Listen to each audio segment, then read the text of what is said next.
राजधानी लखनऊ पुलिस से मुठभेड़ में 8 बदमाशों की हुई गिरफ्तारी। माल के बंटवारे के दौरान बदमाशों से हुई मुठभेड़, महिला समेत 8 बदमाश मुठभेड़ में हुए अरेस्ट। क्राइम टीम और गाजीपुर पुलिस ने किया पर्दाफाश। डीसीपी पूर्वी शशांक सिंह ने प्रेस कॉन्फ्रेंस कर घटना का किया खुलासा।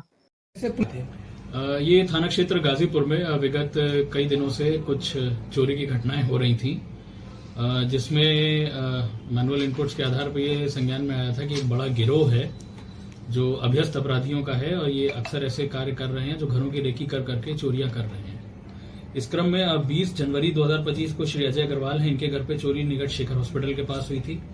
6 जून को चंद्रशेखर चौधरी हैं, इनके यहाँ घर में इंदिरा नगर में चोरी हुई थी। 13 जून को फुलगेम राम हैं, इनके घर हरिनगर के पास चोरी हुई थी।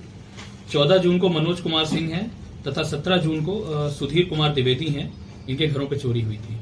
चोरी का पैटर्न लगभग सेम सा लग रहा था, जिससे हम लोग इस तथ्य पे निकले थे कि संभवतः ये एक ही गैंग है जो इस तरह की घटना कर रहा है। गैंग पे कार्रवाई करने के लिए थाना गाजीपुर और पूर्वी जोन की क्राइम टीम द्वारा 4 टीमों का गठन किया गया था, जो समय समय पर इन तरह के लोगों को तस्दीक कर रही थी और अपने मुखबिर तंत्र से भी जानकारी कर रही थी और अलग अलग लेवल पे इनपुट्स कलेक्ट कर रही थी। इसी सूचना के आधार पर कल रात्रि में एक इनपुट हमें मिला था कि थाना क्षेत्र गाजीपुर में कब्रिस्तान के पास लगभग 8 व्यक्ति हैं, जिसमें से 7 पुरुष हैं और एक महिला है, वो कुछ सामान बंटवारे की आपस में बातें कर रहे हैं और प्रश्नगत चोरियों में ये लोग संदिग्ध हो सकते हैं। इस घटना का संज्ञान लेते हुए हमारी गाजीपुर की थाने की पुलिस और क्राइम टीम मौके पर पहुंची, जहां पे पुलिस ने इन लोगों को गिरफ्तार करने का प्रयास किया। इसी क्रम में इनमें से एक व्यक्ति जो हिमांशु थारू था और संजू बाबा, इसके द्वारा आक्रामक होकर पुलिस पर एक फायरिंग कर दी गई थी, जिसमें आत्मरक्षार्थ बचाव करते हुए पुलिस द्वारा भी उस पर फायरिंग करी थी, जिसमें वो मुठभेड़ में घायल हुआ था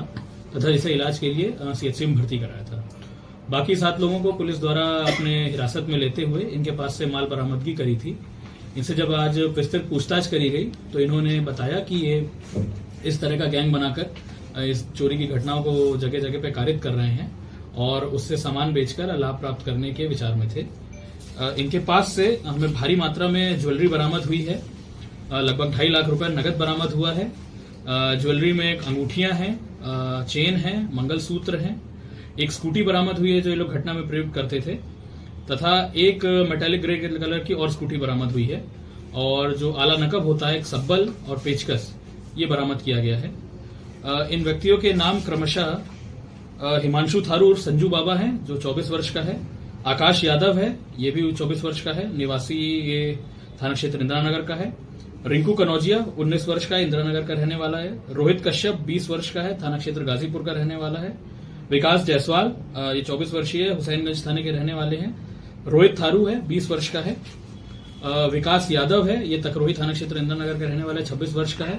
तथा महिला मानसी शर्मा जो 23 वर्ष की है, ये भी थाना क्षेत्र हजरतगंज की रहने वाली है। इसमें 8 जैसा कि मैंने बताया, ये लोग अभ्यस्त चोर हैं। इसमें अगर आप देखेंगे तो हिमांशु थारू पे लगभग 11 मुकदमे हैं, आकाश यादव पे 5 मुकदमे हैं, रिंकू कनौजिया पे 3 मुकदमे हैं और बाकी सब पे भी कुछ ना कुछ मुकदमे हैं। ये लोग लखनऊ में भी हैं, काफी दिन से हैं और इसके अलग अलग समय पे ये जेल भी गए हैं और क्योंकि अभ्यस्त अपराधी हैं तो जेल से निकलने के बाद इस तरह की घटना में लिप्त रहे हैं। पहले भी इन पे कार्रवाई करी गई है और भी फिर से इन पे कार्रवाई करी आपस में ये सब जेल में एक दूसरे से मिले हैं और ऐसे ही एक दूसरे के मित्र हैं, परिचित हैं। अन्य डिटेल्स पे भी इनसे जैसे विवेचना चलेगी तो उस पर पूछताछ करी जाएगी। इसमें महिला का काम ये रहता था कि महिला एक नॉर्मल पब्लिक की महिला बन के क्षेत्र में घूम के घरों की रेकी करती थी और जो भी घर उसे ठीक लगता था उसको चिन्हित करके अपने बाकी साथियों को बताती थी, जो बाद में चोरी प्लान करके घटना को कारित करते थे। सर, लखनऊ मुकदमे मिले हैं, लेकिन अभी डिटेल्स पे चेक करा रहे हैं कि किसी और जनपद में भी इनके द्वारा चोरी की घटनाएं कारित करी गई हैं, उसको इनके आर्थिक आपराधिक इतिहास में अपडेट किया जाएगा। इन पर कार्रवाई? हाँ बिल्कुल, इन पे चार्जशीट जल्द से जल्द लगवा के इस पे हम लोग गैंगस्टर की कार्रवाई करेंगे, इनकी संपत्तियां चिन्हित करके उनकी कुर्की कराई जाएगी। इनाम की घोषणा करेंगे। हमारी तरफ से पुलिस टीम को 20,000 रुपए का इनाम दिया।